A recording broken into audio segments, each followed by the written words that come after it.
Welcome back to another technical video. Today we're going to be going through your question, answering it, and hopefully finding that solution for you.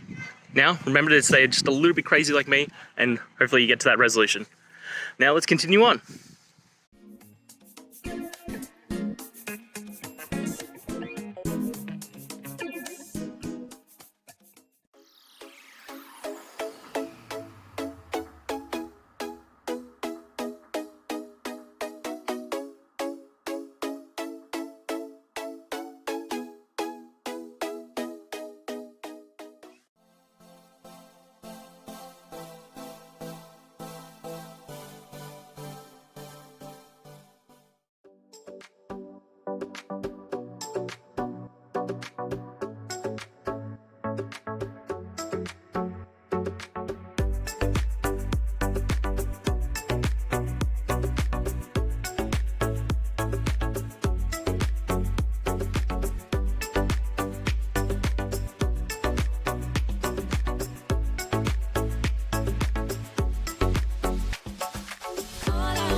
And that's it, guys. We've gone through, found the solutions, and hopefully answered your query.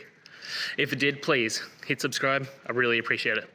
And until next time, I hope you have a good one. Cheers.